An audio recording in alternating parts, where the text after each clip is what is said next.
In the Week 8 assignment, you're going to be designing your own hypothetical study. This is not research you will actually be doing. You're not collecting primary data. But if you were to set up a research study addressed to measure your intervention and test your PICO question, how would you set that question up? So, please look at the outcomes as well as the description.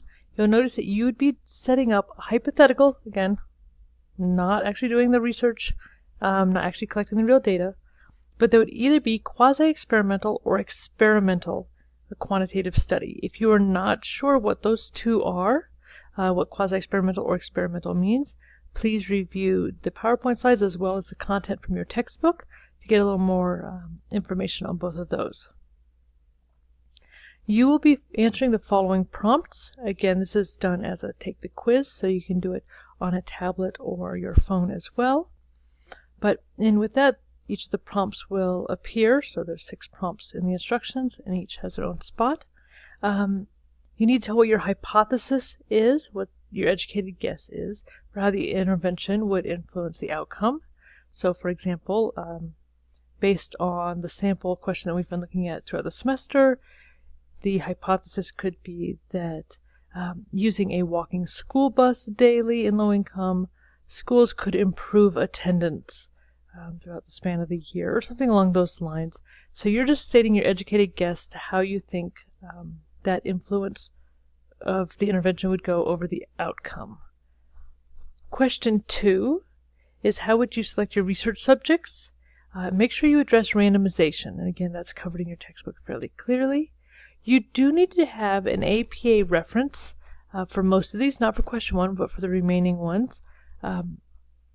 And if you look at the instructions, let me scroll back up just for a minute here, you will see that you can use your textbook as a reference, but you do need to make sure that in the span of this assignment you do also use one other scholarly source, or more, but at least one other scholarly source. So, as you've looked at quite a few articles that feed back into your PICO question, you may be able to look at how some of those studies were set up and some of the designs that they used and how they address randomization.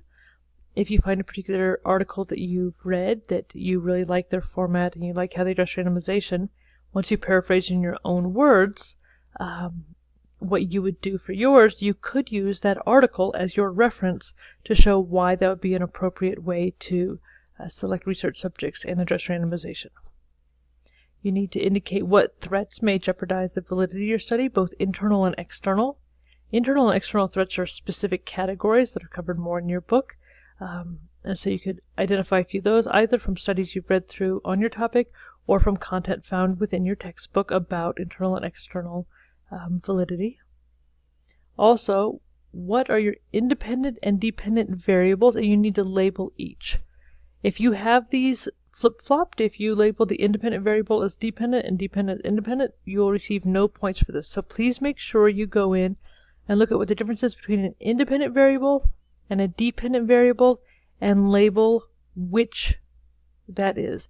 You may have one independent variable and one dependent. You may have, depending if you're comparing two different interventions, then you may possibly have 2 independent variables and 1 dependent. So please make sure that you read through your content on independent and dependent variables and that you label those appropriately down here. And then 5, what instrument would you use to gather data? And so you need to look, you can see what instruments were used in the articles that you've already reviewed. And if you find an instrument that you think would be appropriate for your hypothetical study, then you can put the APA reference back for that. And then finally, what biases may be a factor. There are always biases associated with any study.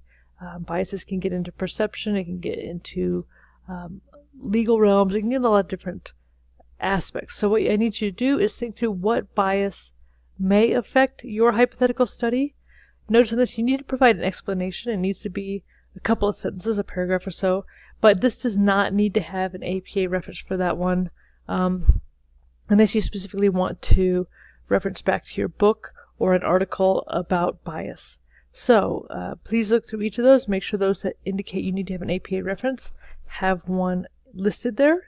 Again, you can use your textbook as an APA reference, but you do need to have at least one other source as a reference.